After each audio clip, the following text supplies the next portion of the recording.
The ball slapped against the concrete with a satisfying echo, steady as a heartbeat. I was drenched in sweat, shirtless, alone, and lost in the rhythm of the game. Summer heat soaked the driveway in a golden glaze, and the only sounds were the thud of the basketball and the occasional squeak of my sneakers. Zayden, my boyfriend, was out of town, some work conference in Miami. He'd left that morning with a peck on the cheek and a promise to call me tonight. We'd been together 3 years, lived together for 2, and yet he still didn't know the difference between a free throw and a layup. Basketball wasn't his thing. And truthfully, lately, neither was I. I spun, launched a shot from the corner. Swish. I let out a breath, wiped the sweat from my brow with the back of my hand, and turned, just in time to see him. Drew. He stood at the edge of the driveway, arms crossed, sunglasses sliding down his nose, grinning like he owned the world. "Nice form," he said, voice thick with that teasing drawl I remembered too well. "Still using your wrist too much, though." I froze. My pulse spiked, but not from the game. "What are you doing here?" He shrugged, stepping onto the court like he belonged there. "Mom said you'd be home. Figured I'd stop by." Been a while, huh? It had. Almost a year since my stepbrother and I had been in the same space. He'd moved back into the city last week, but I hadn't expected him to just show up. Especially not like this. Tight black tank top, basketball shorts slung low on his hips, that same smirk he always wore when he was about to start trouble. "You always crash people's Saturdays?" I asked, trying to keep my tone neutral. "Only when they look like they need company." His eyes dropped to my torso, lingered for a beat too long. "You've been working out." I hated that heat flushed my neck. "Don't start." "Start what?" he said innocently, stepping closer. "Come on. Let me take a few shots. I've still got that jumper that used to beat your ass in high school." I passed him the ball without another word, mostly to avoid answering. He peeled off his shirt in one fluid motion, tossing it to the side like it weighed nothing. Beneath it, his body was cut like a sculpture. Abs defined, arms taut, tattoos inked across his left bicep since the last time I saw him. And he knew exactly the kind of effect that body had. Especially on me.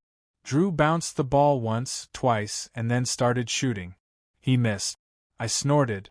"Out of practice," I muttered. "I'm just warming up," he shot back, catching his own rebound. Game to 11. Loser buys lunch.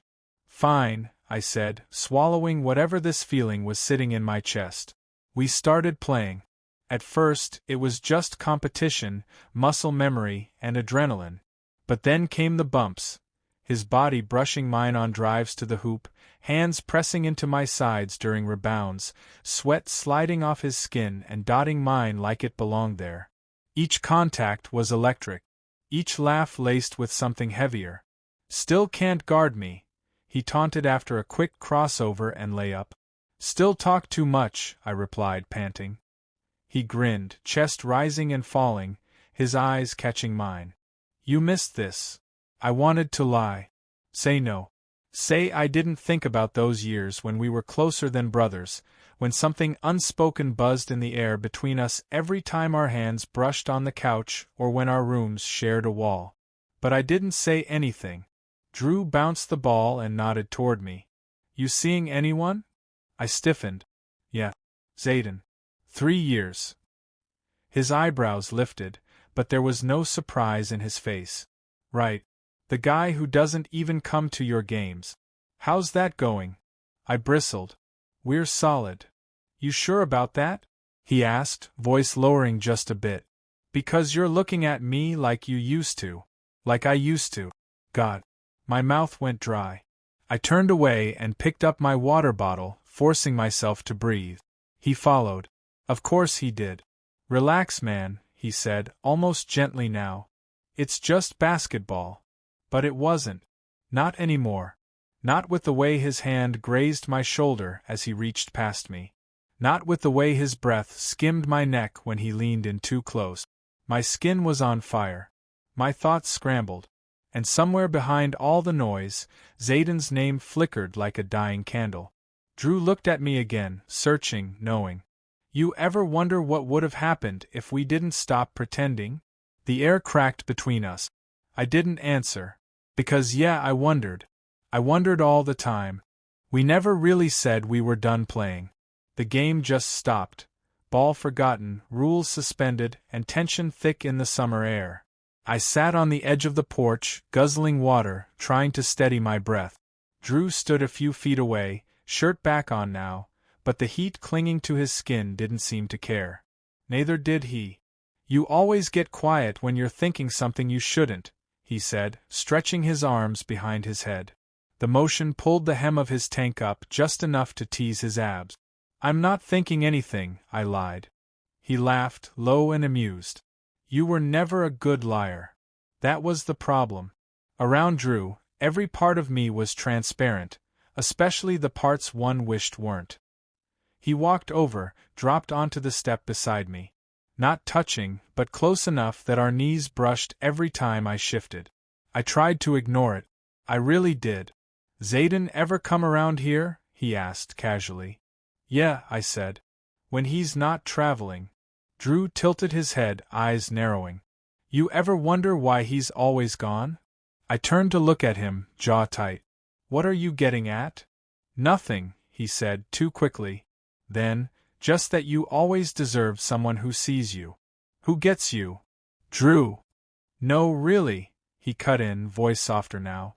You remember when we used to sneak out to the court at midnight? Play in the dark like idiots just so we could talk without Mom or Dad listening. You told me everything then. I was 16, I muttered, looking away. And now you're 25 and still acting like you don't want me to know what you're feeling. I swallowed hard. My mouth opened. Nothing came out. What was I feeling? Heat? Guilt? Desire that never died? I didn't have time to answer. He leaned in suddenly, hand brushing my forearm. Just fingers, grazing lightly. But I felt it like a spark straight through my veins. I jerked my arm back, not out of anger, but fear. Fear that if I let him keep touching me, I wouldn't stop him again. You can't do that, I said sharply. His expression didn't change. Can't do what? Touch you? Talk to you? Remind you of what you've buried. I'm with Zayden, I said. I've moved on. Have you? He asked. That silence between us roared louder than any confession. He stood up and offered his hand. Come on. One last round. Loser owes a secret. Drew. One game. Then I'll leave you alone. Promise. I shouldn't have. I knew better. But I took his hand anyway. Back on the court, the sun had dipped just enough to cast shadows over the pavement. Everything felt slowed down, like time was stretching just for us. The game started, and immediately it was physical, more than before. He pressed close on defense, hand on my hip to block a pivot. I twisted, our bodies colliding. Sweat clung between us. He didn't step back. You're stronger now, he said under his breath. So are you, I replied, pulse hammering. Another drive, another body crash. This time, I fell, half deliberate, half exhausted. Drew caught me by the waist, pulling me up with both hands, gripping just a second too long. Our eyes locked. Neither of us moved. This is dangerous, I said quietly. I know, he whispered. But doesn't it feel more real than anything else? He let go. I staggered back a step, then nodded toward the bench. Water. We sat again, this time side by side. This time, his thigh pressed against mine and stayed there. He turned toward me, his tone quieter now, stripped of the teasing. You ever think we only stopped because we were scared? I think we stopped because we had to, I said, staring at the ground. He paused. That's not the same thing. I didn't argue. I kissed you once, he continued. The night before I left for college. You remember? Of course I remembered. Every second. Him leaning in while the house was asleep. My lips parting just before his met mine. That kiss, quick, urgent, terrified. And then nothing. Yeah, I said. He looked at me, eyes intense. You didn't push me away then. I didn't know what I wanted. And now? I didn't answer. I couldn't. Because everything in me, every clenched muscle, every darting thought, was screaming something I wasn't brave enough to say. The silence dragged. Then he leaned closer. I still want you. I inhaled sharply, turned my head away, but not before he saw my jaw tighten. Not before he knew. Say something, he urged. I can't, I whispered. He nodded slowly. Not angry. Just resigned. Okay. He stood up, wiped his hands on his shorts, walked toward the ball. I watched him go, heartbeat still raging. He didn't turn around. Then, just as he reached for the ball, he said it, without looking back. You say you're happy. But your eyes don't lie. And just like that, the game was over. The court was empty again. Drew stood at the edge of it, bouncing the ball lazily with one hand, his back still turned. The quiet hum of cicadas filled the late afternoon air, and everything around us seemed to pause, waiting. I should have told him to go. Instead, I picked up my shirt, wiped my face, and walked over. Inside, I said. My voice was low. Not a command. Not an invitation. Just a choice I had made without fully understanding why. He turned slowly, studying my expression. You sure? No. But I nodded anyway. Inside the house, the air conditioning kissed our overheated skin. The silence followed us, thick and undeniable.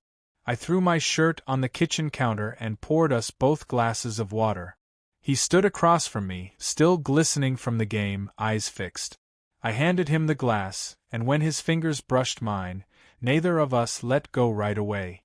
You don't do this with him, do you? He asked. Zayden. Do what? This. Talk like this. Look at someone like this. I stepped back. This isn't about him. Of course it is, Drew said. Because if he gave you what you needed, I wouldn't be standing here right now. His words weren't cruel. Just honest. Too honest. I leaned against the counter, suddenly exhausted. What do you want from me? He set his glass down, walked around the counter, closed the space between us. Just the truth, he said, his voice like warm smoke. No more pretending. His hand found my waist. My breath caught. We're not kids anymore, he whispered. We don't have to be afraid of it now. My eyes met his. And God, he was right. It had always been there, buried under guilt, under names like stepbrother and off-limits. But the tension hadn't gone anywhere. It had just grown up with us. His hand slid to the small of my back. I didn't move. We stop when you say stop, he murmured. I didn't say anything. He kissed me. And I let him. It wasn't rushed. It wasn't wild. It was slow, like he wanted to savor every inch of the moment. His lips were warm, deliberate, familiar in a way that made my stomach flip. My hands went to his chest, not to push him away, but to steady myself. I felt him breathe into me, tasted the salt of sweat and memory. The world spun slowly around us, but I was anchored by his grip, by the way his fingers dug gently into my back, by the way I opened for him without hesitation. When we finally pulled apart, it was only to breathe. My voice was hoarse. This is wrong. But it feels right, he said, resting his forehead against mine. And it did. That was the worst part. He didn't push me. He didn't need to. I was already leaning back into him. We moved toward the living room like we'd rehearsed it, like our bodies already knew what came next. I collapsed onto the couch, and he followed, straddling me with a confidence that made my pulse spike. His hands explored, rough palms against my ribs, across my chest, down to my hips. Every place he touched lit up like fire under my skin. I grabbed his shirt and tugged it up, revealing the same chest I used to sneak glances at when we were stupid teens sharing bunk beds. He pulled the shirt off completely and tossed it aside. Still with me? He asked. I nodded, breathless. He leaned in again, this time pressing his mouth to my throat, trailing slow, deliberate kisses down to my collarbone. My fingers dug into his back. I couldn't think. I didn't want to. I forgot about time. About Zayden. About guilt. I only remembered sensation, his mouth, his tongue, his body molded to mine like it belonged there. Clothes slipped away like they'd been waiting to leave us. His skin against mine felt inevitable. The couch creaked beneath our shifting weight, our movements slow at first, then urgent. He kissed like someone who'd been patient too long, touched like someone finally allowed to take. We didn't speak. Words would have ruined it. My head fell back against the cushions. His lips found my ear. His voice was low. You were never just a fantasy. I shivered. Minutes passed. Or hours. I didn't know anymore. All I knew was I wanted him to keep going. And he did. By the end of it, we were a tangled mess on the floor, barely covered by a blanket pulled from the back of the couch. Our bodies slick with sweat, our breathing ragged. Reality returned slow, like the sting of a fading high. Drew lay beside me, fingers tracing lazy circles along my chest. I shouldn't have let this happen, I muttered. You didn't let anything, he said. You wanted it as much as I did. I said nothing. Outside, the sun was beginning to dip, casting amber lines across the living room walls. My phone buzzed on the coffee table. Zayden. I stared at the screen, throat tight. Drew watched me. You gonna answer? I didn't. The call stopped. Then came the text. Landed safe. Call me when you can. Miss you. The guilt surged like nausea. I closed my eyes. Drew sat up, stretching. You still think you're happy with him? I didn't answer. Because I didn't know anymore. All I knew was that I'd crossed a line. And part of me didn't regret it. The living room still smelled like sweat and skin. The blanket clung damply to my waist. Drew sat on the edge of the couch, pulling his shorts back on, quiet in a way that made my heart ache. I stayed on the floor, legs sprawled, head tilted back against the armrest. My body still hummed from everything we'd done, but my chest felt like it was caving in. He looked over his shoulder. You okay? Define okay, I said, voice dry. He gave a short laugh. But it wasn't amused. It was tired. Resigned. Didn't expect it to feel like that again. I didn't respond. Because I hadn't either. Zayden's text still sat on my phone, unanswered. The screen now black, mocking me with its silence. You're not gonna tell him, Drew said eventually. Are you? No. He nodded, slowly. Then I won't either. It was the first time the word secret felt heavy. Not playful like when we were kids. Not thrilling like before we touched. Now it was a chain, and we'd both locked it around our necks. I finally sat up, pulling the blanket tighter. We said we wouldn't cross that line again. We said a lot of things. He met my eyes. You think this was just lust? Does it matter? It does to me. I didn't answer. I couldn't. Drew stood, picked up his shirt, and tossed it over his shoulder without putting it on. His body still glistened in the fading light, beautiful, familiar, dangerous. You're still in love with him? He asked. I don't know what I'm in, I admitted. And it was the most honest thing I'd said all day. He walked toward me again, not close this time. Just close enough. You didn't stop me. You knew I wouldn't. He didn't deny it. Was this revenge? I asked. For me leaving things unfinished between us all those years ago? He frowned. No. This wasn't about the past. This was about the part of you you've been hiding since then.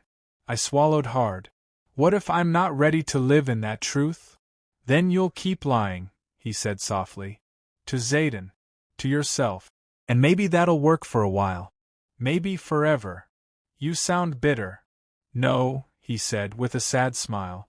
I'm just not pretending anymore. The weight of his words hit harder than his touch ever had. He grabbed his keys off the counter. Looked back one last time. You should decide who you are when no one's watching. That's the version of you that matters. And then he walked out. The door didn't slam. It clicked shut, soft, final. I stayed there on the couch, the silence louder than before. The guilt crawled across my skin like cold sweat. But right beside it, just as loud, was something else. Desire. Longing. Truth.